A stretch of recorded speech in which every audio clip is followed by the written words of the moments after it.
اعوذ باللہ من الشیطان الرجیم بسم اللہ الرحمن الرحیم۔ پیارے بچوں، میں آپ کے سامنے پھر عالمی مقام بالا سے آپ کے سامنے حاضر ہوں۔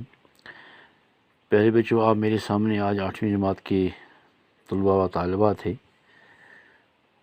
سبجیکٹ جو ہے وہ اردو ہے اور موضوع جو ہے وہ گوتم بدھ ہے۔ پیارے بچوں، ہم گوتم بدھ کے بارے میں آج تھوڑی جانکاری حاصل کریں گے۔ آپ اپنی کتاب کا 63 پیج نکالیے اور اپنے سامنے رکھیے، میں پڑھوں گا، آپ سنیے۔ ہاں بچوں، گوتم بدھ کا اصلی نام صدارت تھا۔ وہ بدھ مت کے بانی ہیں جو دنیا کے مہذب میں سے ایک ہے۔ صدارت کپل وستو کے راجا کا بیٹا تھا جو نیپال کی سرحدوں کے نزدیک شمالی ہندوستان کا ایک شہر ہے۔ صدارت جس کی ذات گوتم اور قبیلہ شاکیہ تھا، نیپال کی موجودہ سرحدوں کے بیچ لمبائی کے مقام پر 563 قبل مسیح میں پیدا ہوئی۔ 19 برس کی عمر میں ان کی شادی اپنی ہم عمر ماموں زاد بہن سے ہوئی۔ شاہی محل میں پرتعیش ماحول میں ان کی پرورش ہوئی، تاہم وہ خود اس ماحول کا خوگر نہیں ہوئے۔ وہ بے کل رہتے تھے۔ انہوں نے مشاہدہ کیا کہ بیشتر انسان غریب ہیں اور اس محرومی کے سبب مسلسل ابتداؤں میں گرے رہتے ہیں، حتیٰ کہ اہل سرور بھی اکثر مایوس اور ناخوش رہتے ہیں۔ نیز ہر شخص بیماری کا شکار ہوتا ہے اور آخر کار مر جاتا ہے۔ صدارت نے غور کیا کہ یہ کیا کوئی ایسی کیفیت بھی ہے جو ان عارضی مسرتوں سے جو بالا آخر موت اور بیماری سے پامال ہو جاتی ہے، مہارا ہوا اور دامی مسرت کا حامل ہو۔ 29 برس کی عمر میں گوتم بدھ نے اپنی ازدواجی زندگی سے کنارہ کشی کا فیصلہ کیا اور خود کو سچ کی تلاش کے لیے وقف کر دیا۔ وہ محل سے روانہ ہو گئے۔ انہوں نے اپنی بیوی، اپنے نومود بچے اور تمام دنیاوی آسائشات کو ترک کر دیا۔ وہ ایک مفلس یوگی بن گئے۔ کچھ عرصہ انہوں نے اس دور کے مشہور یوگی علماء سے علم حاصل کیا۔ ان کے افکار سے مکمل آگاہی حاصل ہو جانے کے بعد انہوں نے انسان کے غیر اطمینان بخش مسائل کے اپنے حل وضع کیے۔ یہ خیال عام ہے کہ انتہا درجے کا ذہن سچ کے راستے کو ہموار کرتا ہے۔ گوتم بدھ نے خود بھی ایک سنیاسی بننے کی کوشش کی اور کئی سال وہ فاقہ کشی اور خود اذیت کے مراحل سے گزرتے رہے۔ آخرکار اس سے ادراک ہوا کہ جسم کو اذیت دینے سے ذہن میں ابہام پیدا ہوتا ہے، اس لیے یہ ریاضت انہیں سچ کی قربت نہ دے سکی۔ چنانچہ انہوں نے پھر سے باقاعدہ خوراک لینی شروع کی اور فاقہ کشی کو ترک کر دیا۔ خلوت میں انہوں نے انسانی موجودہ کے مسائل پر اضطراب کیا۔ آخر ایک شام جب وہ ایک عظیم الجثہ انجیر کے درخت کے تلے بیٹھے تھے، انہیں اس چپستان کے سب بھی ہوئی تو اس پر منکشف ہوا کہ انہوں نے حل پا لیا ہے، اور یہ کہ وہ اب بدھ بن گئے ہیں، جس کے معنی ایک صاحب بصیرت کے ہیں۔ تب اس کی عمر 32 برس کی تھی۔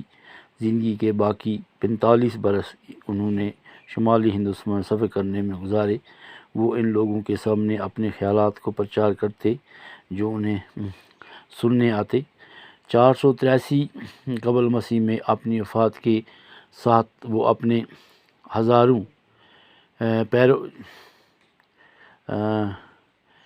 پیروکار بنا چکے تھے، اگرچہ ان کے افکار تب تک تحریری صورت میں نہیں تھے۔ بعد میں ان کے چیلوں نے ان کا ایک ایک حرف یاد رکھا۔ یہ باتیں نسل در نسل زبانی طور ہی سینہ بسینہ منتقل ہوتی رہی۔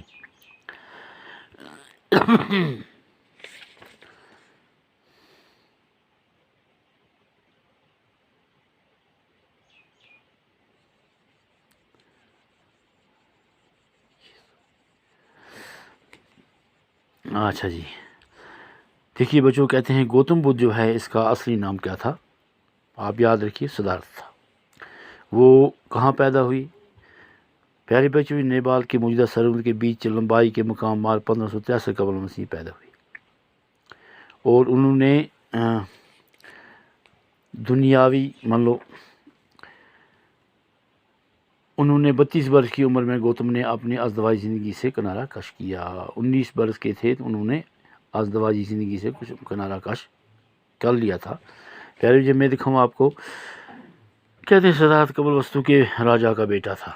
کس کا بیٹا تھا؟ قبل وستو راجا کا بیٹا تھا، جو نیپال کے سرحدوں کے نزدیک شمالی ہندوستان کا ایک شہر ہے۔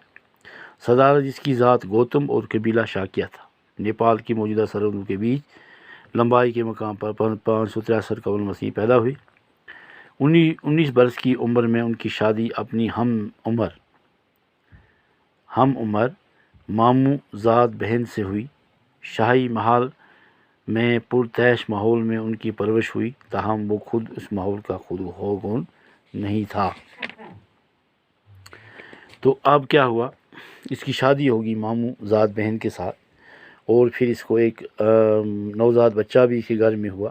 لیکن اس نے کیا کیا؟ 29 برس کی عمر میں اس نے کیا کیا؟ ازدواجی زندگی سے کنارہ کشی کی، اور وہ محل سے روانہ ہو گئی۔ انہوں نے اپنی بیوی، اپنے بچے، نوزاد بچے اور تمام دنیا آسائشات کو ترک کر دیا۔ کہتے ہیں یہ اب کہ وہ ایک مفلس یوگی بن گئے۔ کچھ عرصہ انہوں نے اس دور کے مشہور یوگی علماء سے علم حاصل کیا۔ ان کے افکار سے مکمل آگاہی حاصل ہو جانے کے بعد انہوں نے انسان کی غیر اطمینان بخش مسائل کے اپنے حل وضع کیے۔ یہ خیال عام ہے کہ انتہا درجے کا ذہن سچ کے راستے کو ہموار کرتا ہے۔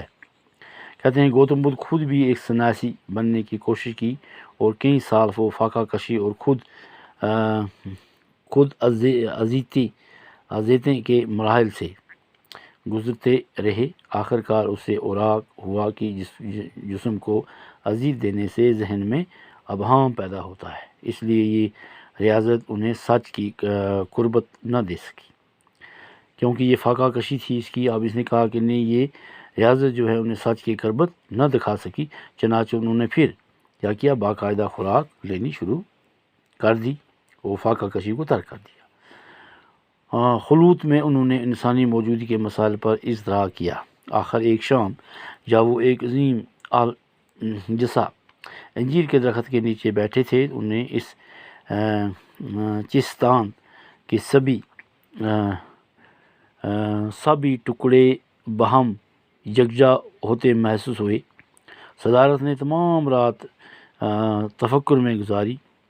صبح ہوئی تو ان پر منقش ہوا کہ انہوں نے حل پا لیا ہے۔ جب سویرے ہوا، اس نے کہا کہ جس مقصد کے میں نکلا تھا وہ میرا مقصد پورا ہو گیا ہے، اور یہ کہ وہ اب بدھ بن گئے، اب بدھ مذہب کے وہ بانی بن گئے، تو جس کے معنی ایک صاحب بصیرت کے ہیں۔ تب ان کی عمر 32 برس کی تھی، 35 برس کی تھی۔ زندگی کے باقی 45 برس انہوں نے شمالی ہندوستان میں سفر کرنے میں گزارے۔ وہ ان لوگوں کے سامنے اپنے خیالات کا پرچار کرتے تھے جو انہیں سنسنے آتے تھے۔ 683 قبل مسیح میں اپنی وفات کے ساتھ وہ اپنے ہزاروں پیروکار بنا چکے تھے۔ جب ان کی وفات ہو گئی تھی، ان کے لگ بھگ اپنے وفات کے بعد تک وہ اپنے ہزاروں اپنے پیروکار پر اپنے چیلے بنا رہے تھے۔ کہتے ہیں ان کے افکار تب تک تحریری صورت میں نہیں تھے، لیکن بعد میں ان کے چیلوں نے ان کو ایک ایک حروف یاد رکھا، اور یہ باتیں نسل در نسل زبانی طور سے ہی سینہ بہ سینہ منتقل ہوئی۔ پیارے بچوں، یہ تھا آج ہمیں گوتم بدھ کا سوال حصہ تھا۔ پیارے بچوں، آپ گھر جا کے یہ ان سوالوں کے جواب اپنی کتاب پر لکھ کے لائیے۔ ایک کا میں کہتا ہے گوتم بدھ کا اصلی نام کیا تھا؟ گوتم بدھ کا اصلی نام صدارت تھا۔ وہ کہاں پیدا ہوئے، اور گوتم بدھ نے کس عمر میں زندگی سے کنارہ کشی کی؟ گوتم بدھ یوگی اور سنیاسی کیوں ہے؟ تو یہ 3 سوال آپ میرے بچوں اپنی کتاب پر لکھ کر ان کے جواب لائیے، اور میں پھر آپ کی کاپی دیکھوں گا۔ پیارے بچوں، جہاں سے غلطی ہوئی وہ درست کروں گا، آپ اس کتاب کے سبق کو غور سے پڑھیے، اور سوال آپ کو خود بخود ان کا جواب جو ہے آپ کے ذہن میں خود بخود آ جائے گا۔ اس وقت اتنا ہی، باقی خدا حافظ، السلام علیکم۔